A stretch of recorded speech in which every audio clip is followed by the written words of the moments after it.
Assalamualaikum warahmatullahi wabarakatuh.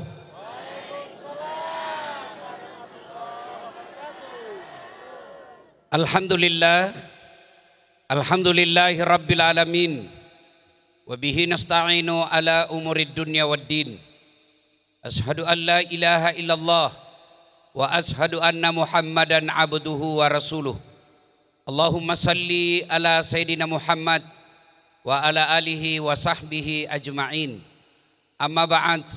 Faqad qala Allah subhanahu wa ta'ala fi kitabil karim. Bismillahirrahmanirrahim. Ya ayyuhalladzina amanu dukhulu fis silmi kaffatan wa la tattabi'u khutuwatis syaitan innahu lakum adu mubin.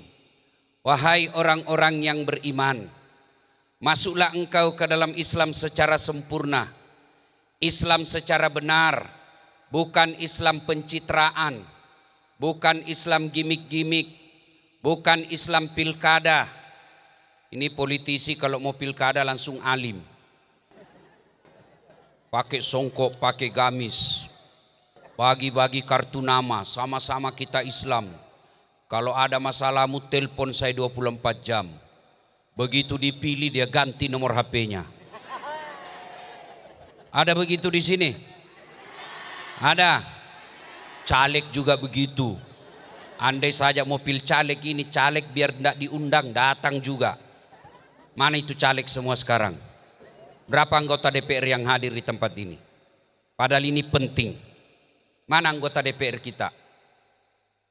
Mana? Ada? Ada? Nah, cuman satu. Berapa anggota DPR kita Pak Bupati? 30. Mana itu 29? Kau salah, kenapa kau pilih? Ya kan? Coba, padahal ini penting ini. Acara penting Pak. Maka Allah katakan jangan Islam politik. Jangan Islam pilkada. Jangan Islam gimik-gimik. Jangan Islam tipu-tipu. Islamlah secara benar, dan janganlah engkau ikuti langkah-langkah setan. Jangan ikuti langkah-langkah setan. Ketika Bapak Ibu mendapati undangan ini, setan berusaha menggagalkan kita. Dia gagalkan dengan cara turun hujan dulu. Bawa itu hujan ke lapangan. Alhamdulillah setan bisa dikalahkan dengan kekuatan doa kita. Setelah berhenti hujan, dia goda lagi kamu. Nggak usah kau datang, nggak usah kau datang. Lebih nonton drama Korea. Alhamdulillah setan di rumah berhasil lagi kita kalahkan. Datang kita ke tempat ini. Apakah setelah ada di tempat ini setan menyerah? Dia goda lagi kamu. Nggak usah dengar ceramah, nggak usah dengar ceramah. Pegang HP-mu, pegang HP-mu. Jadi orang yang pegang HP ketika saya ceramah, kena godaan setan. Bagaimana kau dengar ceramah kalau sibuk kau begini? Sudah dikasih tahu, masih juga dipegang HP-nya? Bukan kau godaan setan, kau jadi setan. Kau ganggu konsentrasiku. Simpan dulu HP-mu, Ibu. Oi, simpan dulu. Ibu-ibu yang pegang HP ketika ceramah, saya doakan suamimu kawin lagi. Baru dia simpan.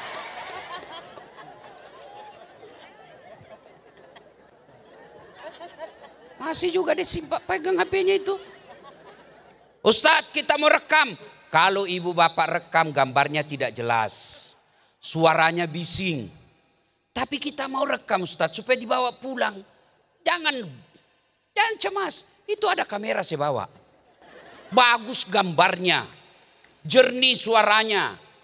Tapi kau bawa pulang kameramu Ustadz. Gampang nonton YouTube.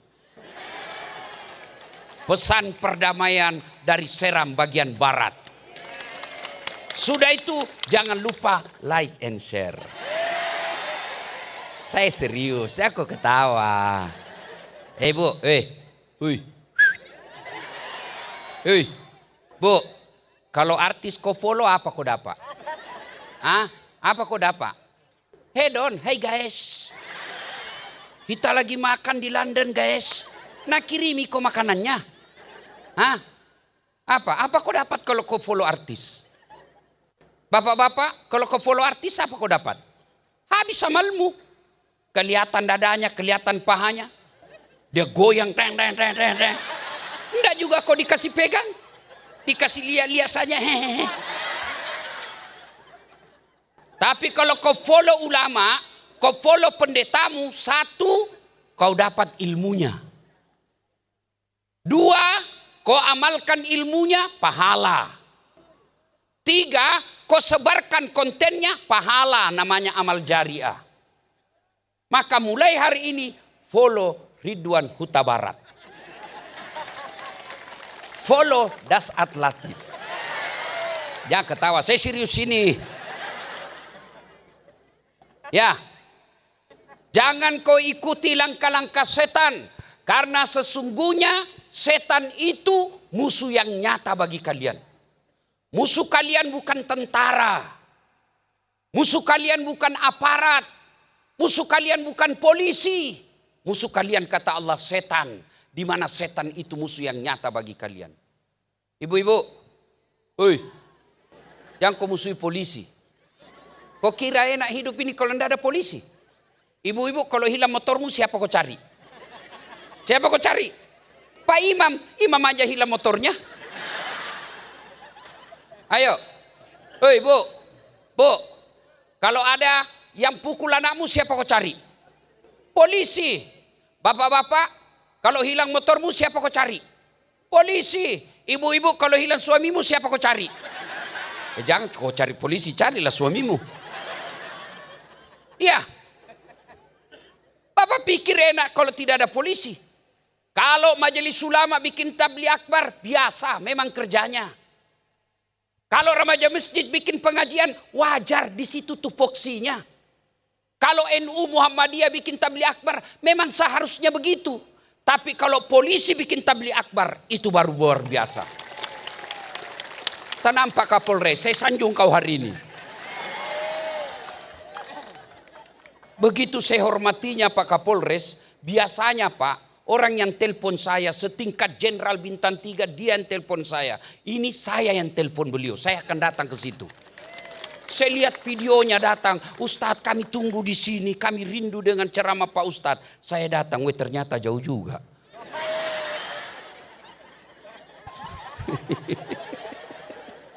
Masya Allah.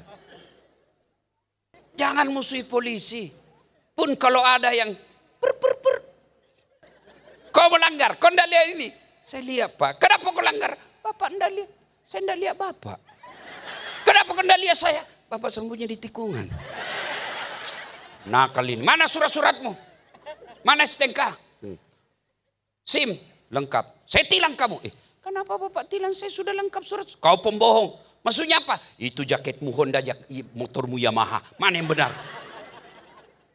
Ini polisi Pelemindia. Bukan polisi Indonesia. Polisi Indonesia mengayomi, melindungi, melayani masyarakat. Dan bapak-bapak polisi juga jangan musuhi ulama. Kenapa? Karena kalau kau mati siapa yang bungkus kamu?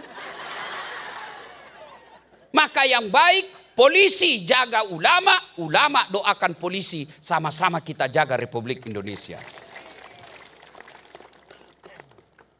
Waqala idzan, bismillahirrahmanirrahim. Ya ayyuhalladzina amanu taqullaha haqqa tuqatih wa la tamutunna illa wa antum muslimun. Wahai orang-orang yang beriman, bertakwalah kalian kepada Allah dengan sebenar-benarnya takwa dan janganlah kalian mati kecuali dalam keadaan beragama Islam. Pak Pendeta yang saya muliakan, ayat ini sudah 1400 tahun dibaca setiap hari Jumat. Kalau di kantor Polres ini ada pengumuman yang harus diulang-ulang tiap Jumat, tiap pekan, pasti pengumuman itu penting. Zaman COVID selalu tiap hari diumumkan, jaga jarak, pakai masker, cuci tangan. Kenapa? Waktu itu sangat penting, tapi ada batasnya. Orang tidak pakai masker sekarang. Ini ayat sejak ada Rasulullah sampai detik ini, Jumat dibacakan ini ayat. Berarti ayat ini penting. Dan rasa-rasanya sudah terima akal. jangan kamu mati. Berarti mati kau yang ngatur. Wih, jangan mati ya, berarti mati mau-maumu. Padahal mati, mau atau tidak, tiba saatnya, pasti kamu mati. Orang kaya, orang miskin, raja-raja, rakyat biasa, pendeta. Bukan saya bilang Pak ya. Terintimidasi pendeta malam ini. Saya sama-sama tadi saya bilang kami dan pendeta Ridwan, Pak Ridwan ini salah satu nama malaikat Pak dalam Islam, penjaga surga.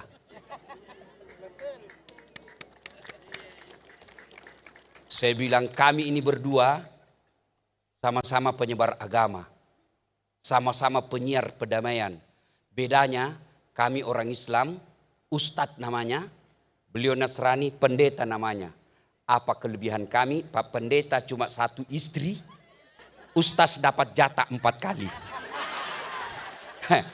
Iya Pak, 4 Pak, cuma saya pakai 1 kuota. Kenapa? Takut tidak. Bedanya orang Batak dengan orang Bugis sama-sama besar suaranya. Dengar tadi khotbahnya, keras besar suaranya. Orang Bugis juga demikian. Cuma bedanya orang Batak takut sama istrinya. Orang Bugis tidak ada takut sama istri, cuma istrinya lebih berani. Termasuk Pak Kapolres pasti takut sama istrinya.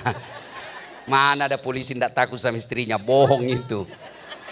Dia bilang temanku yang polisi, bukan kami takut sama istri Ustaz, cuma istri ini sedikit-sedikit melapor sama istrinya komandan. Dan komandan juga takut sama istrinya. Ya kan? Ayat ini Jumat-Jumat dibaca. Seolah-olah saudaraku kaum muslim, seolah-olah Allah ingin berkata, Das'ad, Pak Bupati, Pak Haji, ibu-ibu pakai jilbab. Kamu ngaku Islam, tapi belum tentu kau mati dalam keadaan Islam. Itu makna ayat ini. Adakah orang Islam yang mati kafir? Banyak. Insya Allah Bapak Ibu tidak akan mati dalam keadaan ngerampok. Dikejar sama polisi. Jangan lari. Masih lari juga. Jangan lari. Masih lagi. Terpaksa polisi tembak peringatan. Duk. Masih lari tembak kedua. Duk. Masih lari tembak ketiga. Duk. Masih lari terpaksa dilumpuhkan. Tembak kakinya. Duk. Kakinya ditembak, kepalanya kena. Saya tanya temanku ya polisi, bagaimana caranya kakinya kau tembak, kepalanya kena? Dia bilang soalnya waktu ditembak dia jongkok.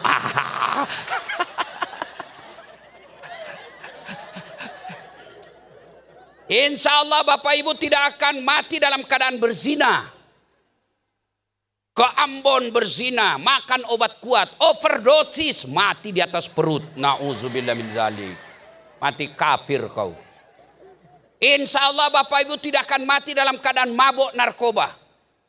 Tapi yang bisa membuat kita mati kafir, hubbi aklil haram, suka memakan makanan haram. Salah satu di antaranya menerima serangan fajar ketika pemilu yang lalu.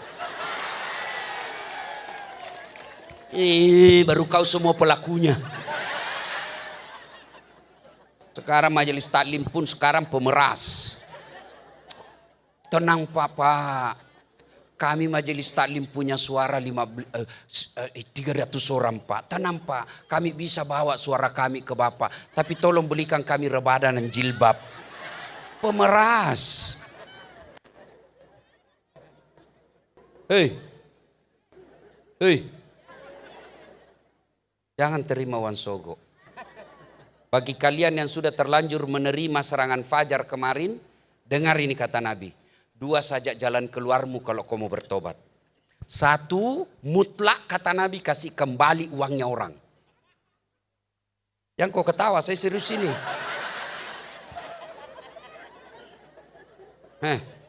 Terutama caleg yang kalah kasih kembali uangnya. Sampai jam berapa nih? Bisa jam 2. Serius Mas, saya enggak bisa. Ayo. Betul kok. Siap kok polisi ku gaspol. Bapak Ibu, yang sudah terlanjur uang kasih kembali. Kasih kembali kalau Bapak bertobat. Sudah habis Ustaz. Maka kata Nabi, hanya api neraka yang bisa mencuci perutmu. Ibu-ibu dengar Bu. Kalau orang korupsi 70 miliar masuk neraka, sepertinya masih masuk di akal. Kenapa? 70 miliar dia nikmati di dunia. Dia ke Eropa keliling-keliling. Dia bisa beli yang dia mau. 70 miliar masuk neraka, rasa-rasanya di dunia masih bahagia. Tapi kalau 300 ribu,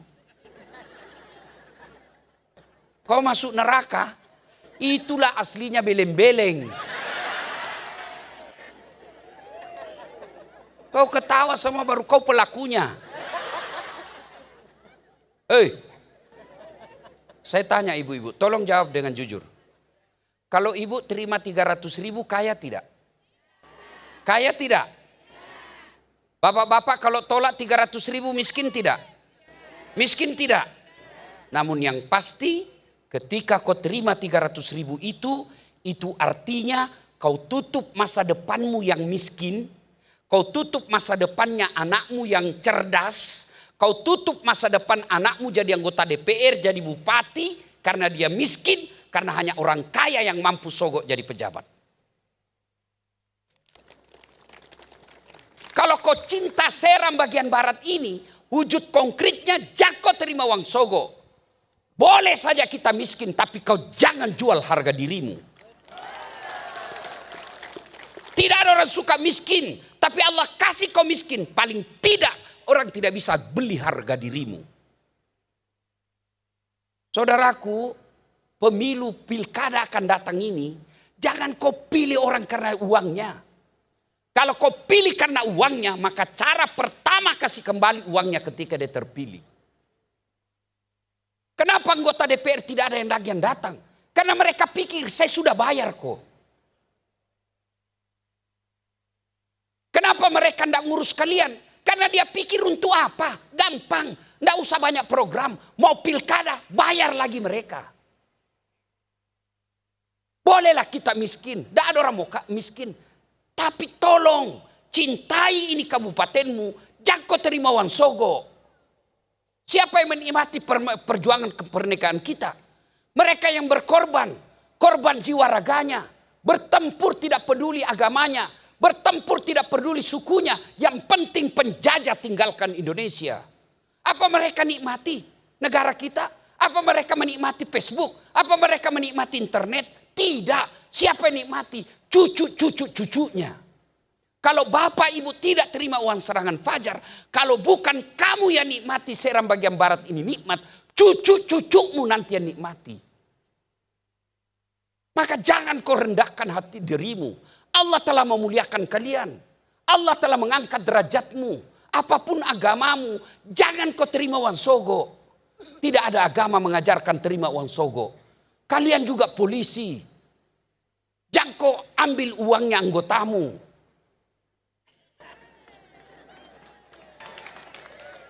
Pengamanan kau potong uang pengamanannya. Kasihan itu Brimob. Mereka berdarah-darah berhadapan dengan pengamanan. 100 ribu laporan, 25 ribu di lapangan. Bukan di Seram bagian barat, bukan. Pak Kapolres ini orang baik. Saya mohon maaf bapak-bapak polisi. Coba lihat itu ceramah-ceramahnya para penceramah di YouTube. Tidak ada yang berani gaspol sama polisi. Kecuali Dasaat Latif. Habis memang polisi kalau di depan saya. Orang bilang kenapa? Pak polisi saya benci. Tidak, karena saya cinta kamu. Saya mau ajak kau masuk surga sama-sama. Masa kau polisi tidak bisa masuk surga? Orang pengangguran aja boleh masuk surga. Masa polisi tidak bisa masuk surga? Luar biasa itu namanya polisi. Pak Kapolres bisa tidak pakai gamis seperti ini? Bisa. Anggota Brimob bisa enggak pakai peci seperti ini? Bisa. Tapi boleh enggak Dasaat Latif pakai bajunya Kapolres? Enggak bisa, ditangkap saya Pak. Itulah nikmatnya jadi polisi. Maka jangan kau rendahkan dirimu dengan menjilat dan cari-cari muka. Jangan marah ya. Kita suruh kondang kak. Wa qala idzan bismillahirrahmanirrahim. Innallaha wa malaikatahu yusalluna 'alan nabi. Ya ayyuhalladzina amanu sallu 'alaihi wa sallimu taslima. Sesungguhnya Allah dan para malaikatnya bersalawat kepada Rasulullah Muhammad sallallahu alaihi wasallam, maka wahai orang-orang yang beriman, bersalawatlah kalian kepada Rasulullah dengan sebaik-baik salawat. Sadaqallahul azim, maha benar Allah dengan segala firman-Nya. Ibu bapak saudara-saudara sekalian, teristimewa yang kita hormati, Bapak Kapolres beserta Nyonya, Bapak Dandim beserta Nyonya, Bapak Bupati beserta istri, Bapak Pendeta yang saya muliakan, hadirin hadirat, mohon maaf saya tidak bisa sebut nama satu demi satu, di samping karena keterbatasan waktu, juga sejujurnya saya tidak hafal namanya Bapak Ibu. Pak Kapolres, Nabi pernah tanya sama sahabat, kumpul. Nabi tanya, atadruna manil muflis? Saudara-saudara sekalian, kamu tahu enggak siapa yang bangkrut di akhirat kelak? Ibu-ibu tahu namanya bangkrut? Tahu bangkrut ibu? Habis modal. Ya toh? Kalau bicara uang, ibu-ibu paling satu. Nah, macam-macam jawaban sahabat. Tahu enggak siapa yang bangkrut? Ada yang bilang yang tidak sholat ya Rasul. Oh bagus sholatnya. Mungkin yang tidak bayar puasa ya Rasul. Dia puasa. Bahkan Senin Kamisnya bagus. Bukan cuma Ramadan. Sunnah-sunnah dia lakukan. Yang tidak bayar zakat ya Rasul. Wah dia bayar zakat harta dan zakat fitrah. Mungkin yang tidak haji padahal mampu ya Rasul. Dia haji. Bahkan dia bolak-balik umroh. Seluruh sahabat heran. Kalau begitu siapa yang bangkrut ya Rasul? Nabi menjawab, jarusu wa khati'ur rahim. Tetangga yang jahat sama tetangganya dan dia memutuskan tali persaudaraan. Sahabat heran tentu. Kok bisa bangkrut sih? Dia kan sholat, dia puasa, dia haji, dia bayar zakat. Kok bisa bangkrut? Bagus ibadahnya ini orang. Kata Nabi betul, hablum minallahnya baik. Yang kita kenal dalam Islam ibadah mahdah hubungan kepada Allah baik, tapi sayang muamalahnya, hubungannya kepada manusia, hablum minannasnya jelek. Dia setorlah sholatnya, ya Allah ini sholatku. Datang tetangganya, tunggu dulu, saya pernah sama-sama caleg itu di Seram bagian barat. Dia fitnah saya, kata anakku yang lurus rambutnya bukan anaknya suamiku. Karena suamiku keritin rambutnya. Gara-gara fitnahnya orang gak pilih saya. Padahal saya sudah jual rumah dan sawah. Saya bangkrut gara-gara dia itu. Kata Allah, ya sudah kalau begitu ambil sholatnya semua. Tuh bu, sudah habis apanya bu? Habis apanya? Habis sholatnya. Habis sholatnya tuh, sholatnya. Dia setor lagi puasanya. Ya Allah ini puasaku. Datang lagi tetangganya, tunggu dulu. Saya pernah itu sama-sama pilkada. Dia sebarkan berita hoax. Dia fitnah saya. Gara-gara fitnahnya, saya tidak ada apa-apa. Saya minta keadilan. Allah katakan ya sudah. Ambil puasanya. Sudah berapa habis bu? Apanya habis tadi? Sholat. Apanya lagi? Puasa. Dia setor lagi hajinya. Ya Allah ini hajiku. Datang lagi, tunggu dulu. Saya pernah sama-sama itu pegawai di kantor bupati. Dia fitnah saya. Katanya mobilku hasil korupsi. Gara-gara fitnahnya, tadinya saya kepala dinas, digeser menjadi staf ahli. Ahli yang tidak ada stafnya. Gara-gara fitnahnya itu. Dia bilang, Allah, ya sudah. Ambil dia punya haji. Habis apanya bu? Habis sholat, habis haji, habis puasa. Habis semua. Masih ada yang datang. Tunggu dulu, saya juga pernah tetangga itu diseram. Dia serobot pagarku. Saya mau tuntut, dia polisi. Saya mau lapor, temannya polisi. Tidak mungkin. Gara-gara dia serobot saya punya pagar. Saya tidak punya got. Setiap hujan banjir rumahku. Kelakuannya itu. Dia bilang, Tuhan, mana lagi nih? Habis saya punya sholat. Habis puasa. Habis haji. Mana lagi saya mau kasih? Beta po apa? Kata Allah, karena sudah tidak ada saldomu, sudah tidak ada kebaikanmu, dosanya itu orang kuambil. Inilah orang bangkrut. Hitam jidatnya gara-gara sholat. Senin Kamis dia puasa. Bagus dia punya ngaji. Tapi tidak ada orang yang suka di kampung itu. Itulah orang bangkrut.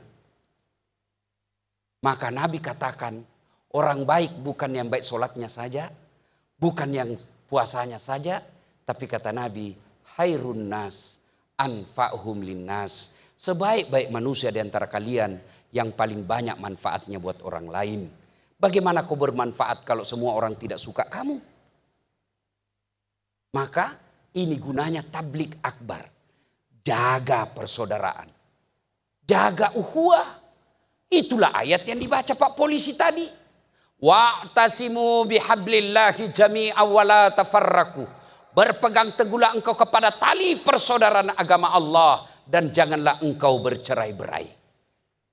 Berbeda sunnatullah. Berbeda itu pasti tidak bisa kau tidak berbeda. Gigimu saja sudah berbeda. Ibu tahu enggak gigi? Ibu tahu gigi? Tahu gigi? Gigi tahu? Tahu gigi? Gigi tahu? Coba lihat itu gigi. Bayangkan Pak. Pertama ibu di depan sudah beda. Namanya gigi seri. Gigi apa? Gigi apa? Gigi seri. Apa tugasnya? Memotong-motong. Masuk ke belakang beda lagi. Namanya apa? Gigi taring. Ini yang rencing. Tugasnya apa? Merobek. Maka kalau makan ayam kasih gini, bukan kasih gini. Kalau kau kasih gini, keluar semua gigimu. Masuk lagi ke dalam, namanya gigi geraham. Apa fungsinya? Menghancurkan. Coba bayangkan kalau semuamu gigi geraham. Bagaimana caramu makan sayur? Kangkung susahnya dipotong. Wajar orang berbeda. Jenis kelaminmu aja beda. Coba, ini sunnatullah. Itu fisik sudah beda. Ibadah satu, beda kamu tetap satu. Itu yang dipegang oleh Bhinneka Tunggal Ika. Burung Garuda, pita dia pegang. Apa tulisannya? Bhinneka Tunggal Ika. Maka kemarin itu ada ketua yang pembinaan ideologi negara Pancasila. Dia bilang harus seragam. Jangan hidup di Indonesia kalau kau tidak bisa berbeda. Indonesia ini memang berbeda. Maka ditulis Bhinneka Tunggal Ika. Apalagi ibadah. Berbeda-beda tapi tetap kau satu. Contoh sholat jamaah. Mana bisa kalau kita pakai perbedaan masing-masing. Baru takbir sudah ribut. Coba yang jadi imam keturunan Arab. Dia takbir pakai bahasa Arab. Allahu Akbar. Datang makmum, orang Bugis. Dia takbir pakai bahasa Bugis. Pungelau ta'ala malopo. Baru dua itu. Datang orang Makassar. Karengallah ta'ala lompoa. Datang orang Toraja masuk Islam. Pungalah ta'ala tunggu gajah.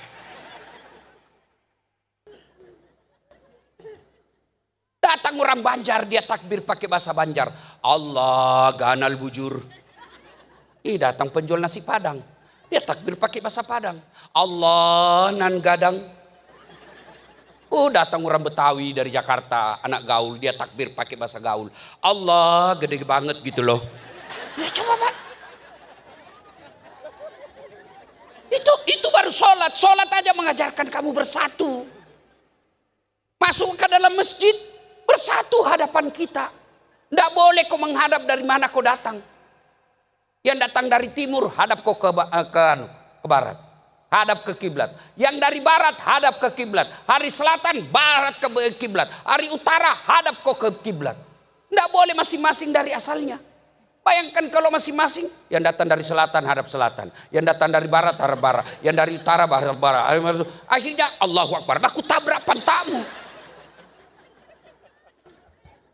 Itulah makna ukhuwah, persaudaraan. Penting ini kita bersaudara. Itulah juga sehingga Nabi katakan, umatku itu seperti badan ini. Coba lihat badan kita kompaknya luar biasa. Masya Allah. Tangan kanan gatal tanpa diundang kiri yang garuk. Tangan kiri yang gatal tanpa disuruh kanan yang garuk. Gatal dua-duanya kerja sama.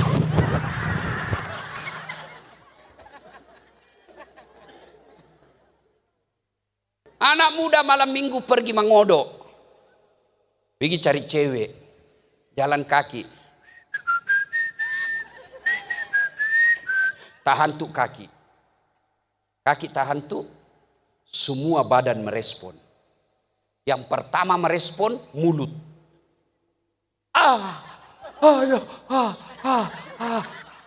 Respon berikutnya mata cari. Respon berikutnya mulut meniup. Respon berikutnya tangan mengusap. Padahal kaki yang bermasalah itu. Iya toh. Tidak ada orang tahan tuh kakinya. Rasa kok jalan kok. Piko jalan kok terus. Tidak ada. Begitu mestinya kita diserang bagian barat. Satu sakit yang lain ikut merasakan. Itu namanya ukhuwah, persaudaraan. Ada yang ganggu rakyat, polisi datang. Jangan kau serobot tanahnya ini rakyatku. Kalau kau serobot, saya tangkap kau. Itu namanya persaudaraan. Anggota DPR tipu-tipu anggaran, datang jaksa. Hehe, ini uangnya rakyat, jangan kau potong, saya penjara kamu.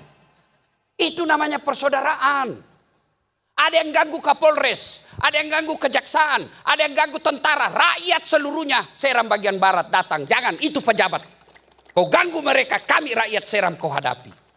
Itu namanya bersaudara. Tahu enggak asal kata saudara?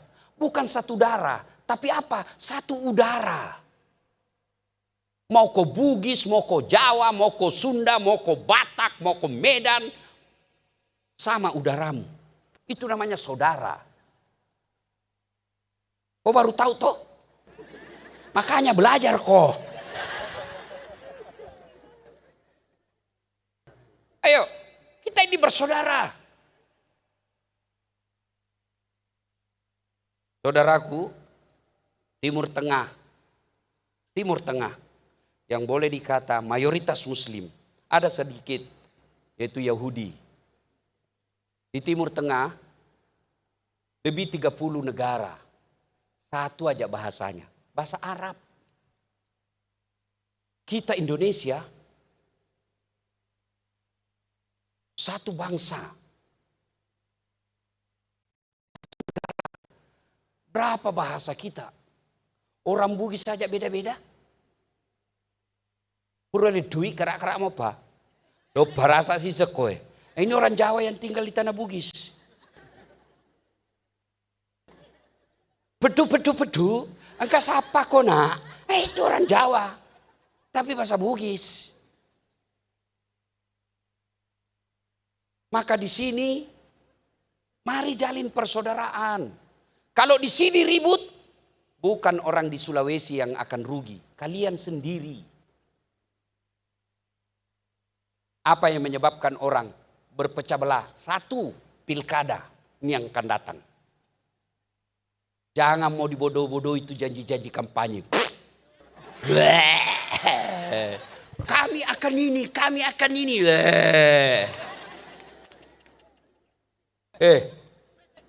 Jangan kau bertengkar gara-gara pilkada. Ibu-ibu, masih ingat pemilu 2019? Masih ingat bapak-bapak pemilu 2019? Siapa ikut pilpres? Siapa calonnya? Siapa yang bertanding, Bu? Bapak Joko Widodo. Lawan? Bapak Prabowo. Siapa menangnya? Bapak Joko Widodo. Siapa menterinya? Bapak Prabowo. Satu paket kembali. Kamu sampai sekarang masih baku musuh. Beleng-beleng gitu namanya. Apa kau dapat? Kalau tim sukses hantam-hantam, wajar dia mau jadi kontraktor. Wajar dia mau jadi menteri. Wajar dia mau jadi dapat jabatan. Kalian apa kau dapat? Kau bertahun-tahun bertetangga. Gara-gara pilkada yang beda calon. Kau bermusuhan. Kasihan kalian. Ribut saling menyerang di grup. Saling tidak menjaga perasaan. Bertengkar. Siapa kau dapat? Cocok itu.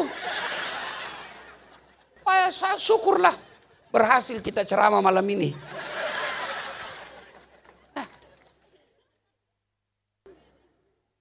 Saudara-saudaraku, para calon.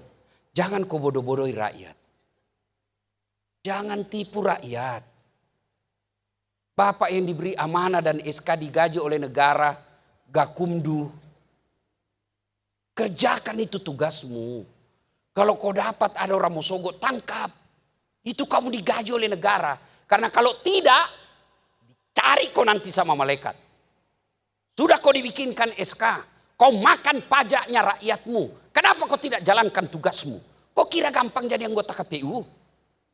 Begitu kau salah gunakan orang yang salah kau menangkan, yang menang kau salahkan. Berapa lama kau hidup, bos? Berapa lama kau hidup? Begitu kau mati datang malaikat, sudah lama ku tunggu kau. Ini paling bajingan sudah kau. Di belender kau mau lari, ditarik kau lagi. Ini kurang ngajar ini. Ya ketawa serius orang ini, bos. Pilkada ini disikapi dengan cara apa? Bijaksana menerima perbedaan. Kalian mau bertarung, jalan. Tarunglah kau secara baik-baik. Jangan kau mau kuasai semua partai. Cukup kalau sudah tercukupi, kasih lagi orang lain. Kau tanding secara baik-baik. Kalau kau kalah bukan berarti kau jelek, tapi bukan takdirmu di situ. Kau tidak menang, bisa jadi Allah tunda. Kenapa? Karena kalau kau menang di sini, ada kasus korupsi nanti kau dapat. Saya tunggu kamu, nanti 5 tahun akan datang, saya kasih kau aman jalanmu. Itu Pak Prabowo, 3 kali ikut baru menang. Kalah bukan berarti kau jelek, tapi takdirmu bukan di situ yang terbaik. 2019, 2014 yang lalu, saya ikut Pilwali Makassar. 10 pasang calon. Kalah tidak, cuma yang menang lebih banyak suaranya. Tapi andai saja saya menang waktu itu, saya tidak sampai di Seram bagian barat. Andai saja saya menang waktu itu, saya setengah mati hormat.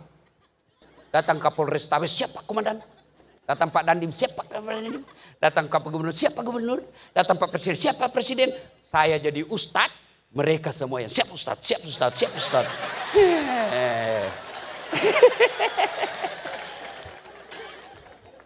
Kan enak Pak kalau kita lewati ini pilkada dengan riang gembira. Berbeda itu biasa. Jangan menghasut rakyat. Kita ikuti pilkada dengan pesta. Namanya pesta. Ibu kalau ada dengar pesta, apa yang ada dalam hati ibu? Senang-senang, joget-joget.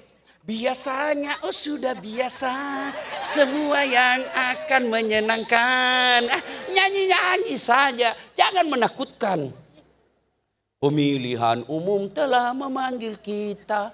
Seluruh rakyat menyambut gembira. Hak demokrasi Pancasila, hikmah Indonesia merdeka.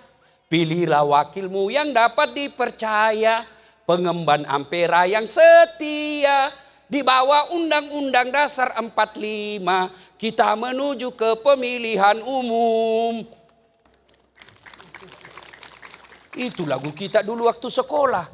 Bagus lagu-lagunya. Iya toh? Bagus itu lagu-lagu zaman dulu. Lagu-lagu sekarang tidak masuk di akalku. Pikiranku tak dapat ku mengerti. Kaki di kepala, kepala di kaki. Pantas kau dongok. Kepalamu simpan di kakimu. Iya toh. Lagu kita dulu. Mengapa mengapa minuman itu haram. Karena karena merusak kepikiran. Mengapa berzina juga haram? Dudududun.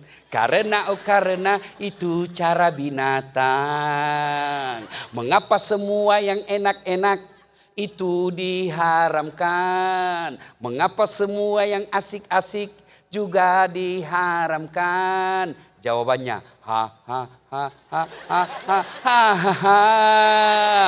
itulah perangkap setan. Umpannya ialah bermacam-macam kenikmatan. Itu lagu kita waktu kecil. Enak toh garu. Kita lagu kita biasa. Ibu-ibu juga zaman dulu bagus-bagus lagunya. Ibu-ibu lah sekarang lagunya Cikampek, Tasikmalaya. Beleng-beleng. Katanya majelis taklim, pengajian tiap pekan. Tapi senamnya campur-campur bapak-bapak laki-lakinya. Ibu-ibu di depan bajunya sempit-sempit. Bapak-bapaknya di belakang. Ibu-ibu bilang 1, 2. Bapak-bapak di belakang 3. Apa ndak hancur? Kau ketawa karena kau bayangkan dirimu semua. Ya, pilkada sikapi dengan santai. Silakan pilih jagoanmu, hormati lawanmu. Selesai. Kau tidak suka, gampang, jangan kau pilih. Selesai. Kau tidak senang, jangan kau pilih. Selesai. Nggak usah kau sebarkan ke berita-berita bohong. Nanti kau kena undang-undang apa itu? Itu. Kau sudah mengerti semua toh? Apa pi? Jadi pilkada jangan ribut. Santai, hadapi, dan tidak ada gunanya kau kampanye kalau sudah ada minmonat tusu, tidak ada gunanya kau kasih tahu. Kita santai saja. Sikapi dengan santai. Siapa calonmu? A. Kamu B. Kamu C. Siapapun calon, kita warga Seram bagian barat. 2. Apalagi yang memecah belah kita? Sombong. Sombong itu kata Nabi pintu masuknya 1. Ilmu. Ada ilmuwan sombong? Ada. Ustadz sombong? Ada. Tapi bukan saya. Mana ciri-ciri ustadz yang sombong? Mau masuk surga sendiri. Ceramah neraka aja terus nabahas. Kamu akan dilipat, dibanting, ditusuk pantatmu, digunting lehermu. Kalau berbeda pendapat dia tidak mau terima. Itu kafir, bid'ah, sesat, masuk neraka. Kayak dia panitia hari kiamat. Ada ustadz begitu? Ada. Saya kan dibilangi ustadz komedian. Saya dibilang ustadz stand up komedi. Tidak apa-apa. Yang penting orang senang dan mengerti. Di medsos ribut. Saya dianggap ustadz tidak sunnah. Kan di medsos itu ada bu ya di Facebook. Ustadz sunnah. Namanya, tidak ada nama saya. Ustadz tidak sunnah. Nomor 13 namaku. Saya tanya adminnya, kenapa kau tuduh saya ustadz tidak sunnah? Dia bilang, buktinya kau ceramah sunnah-sunnah, kau tidak pelihara sunnah. Kenapa kau bilang saya tidak pelihara sunnah? Buktinya tidak ada jenggotmu. Saya mau dia apa kalau tidak mau tumbuh?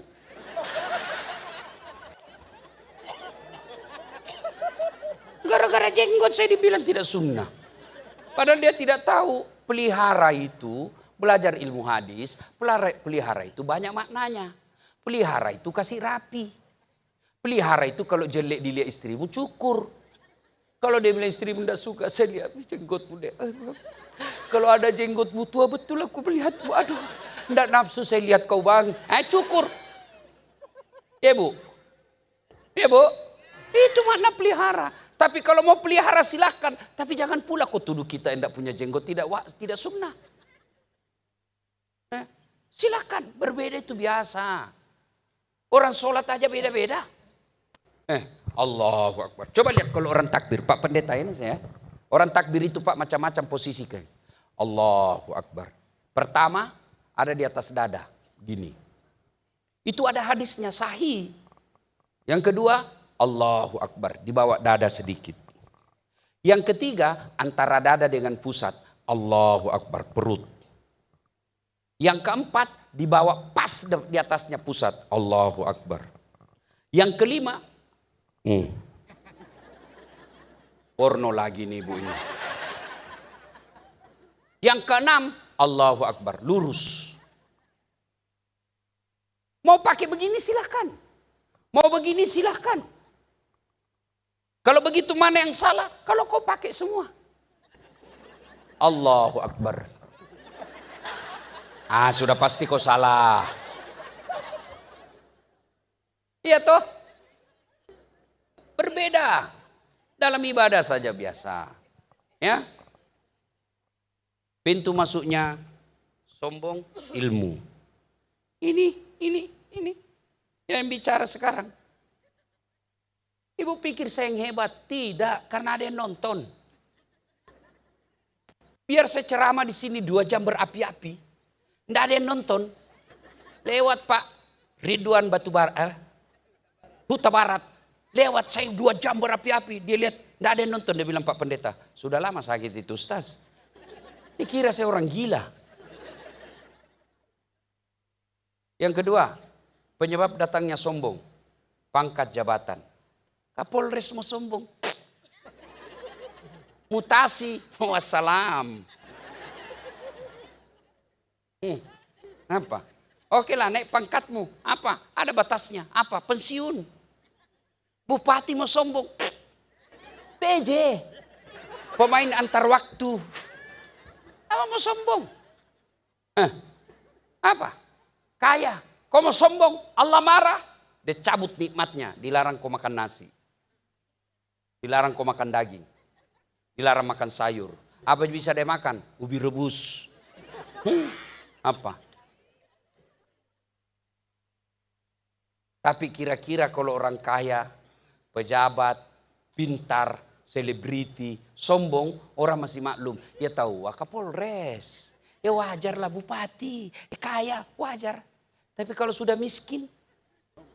Tapi kalau kau kaya, sombong, temannya setan kata Nabi.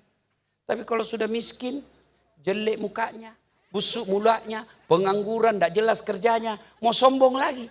Bukan kau temannya setan, kau sudah jadi setan.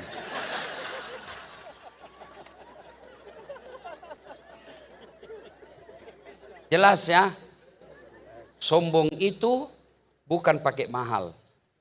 Sombong itu, ibu punya emas, pakai rezekimu.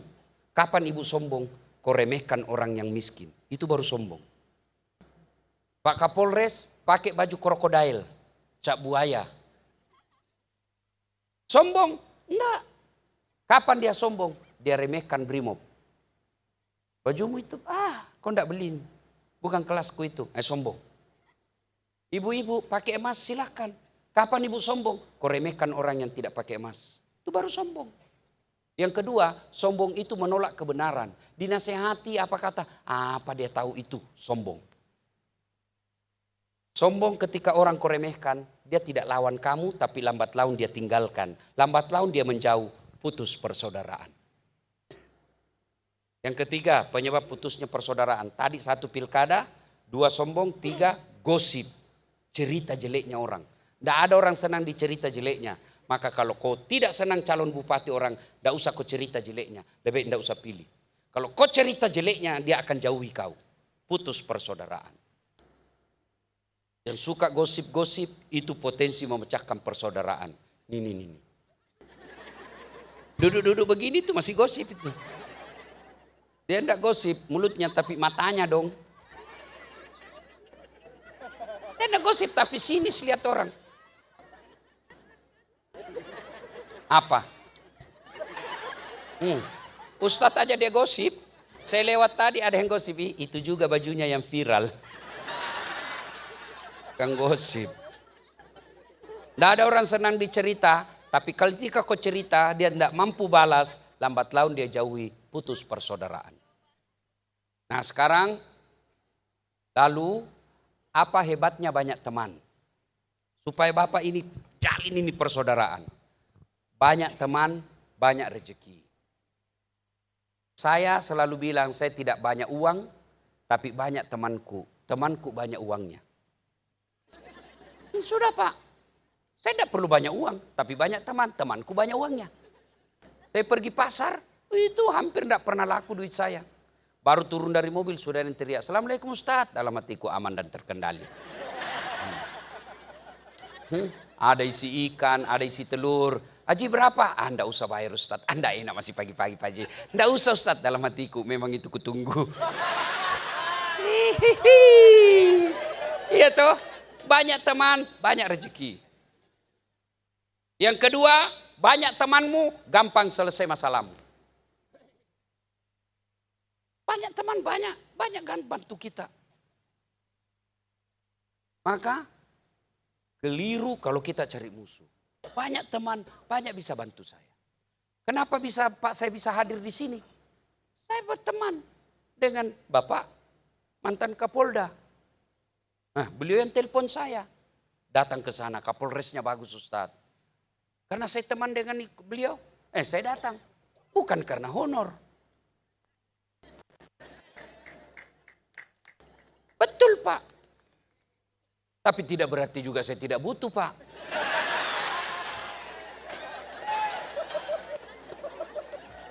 Yang ketawa saya serius ini. Pak Pendeta, saya pernah salah menerima honor Pak. Tertukar. Biasanya di Makassar itu kan biasa satu malam saya 2 acara. Selesai acara pertama saya lari ke acara kedua. Diburu-buru saya, dikejar sama panitia. Panitianya MC. "Ustaz tunggu dulu Ustaz." "Kenapa dia?" "Tunggu dulu Ustaz." Dia tarik amplop. Begitu dia kasih keluar langsung kusambar. Malu lama-lama dilihat Pak. Saya naik mobil. Alhamdulillah dapat rezeki. Begitu saya buka, astagfirullah. Salah kasih Ibu. Apa dia kasih saya? Susunan acara. Pak Kapolres, jangan dicontoh ini Pak ya. Ini contoh yang tidak bagus.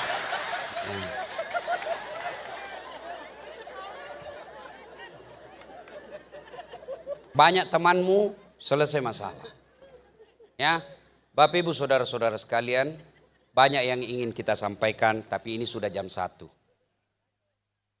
Lanjut, saya yang capek.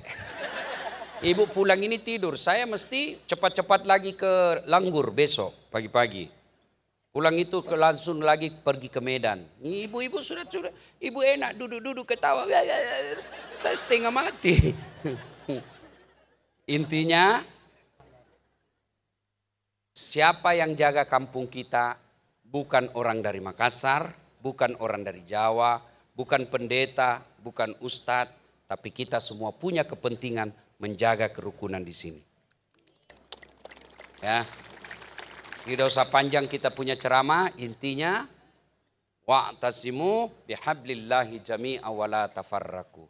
Berpegang teguhlah engkau kepada tali persaudaraan agama Allah dan janganlah engkau bercerai-berai. Ayat inilah kemudian para pendiri-pendiri Republik Indonesia yang umumnya adalah ulama, dia intisarikan menjadi Pancasila di sila ketiga Persatuan Indonesia. Mudah-mudahan ada manfaat, lebih dan kurangnya mohon dimaafkan. Usikum wa nafsi bitaqwallah, pastabikul khairat. Assalamualaikum warahmatullahi wabarakatuh.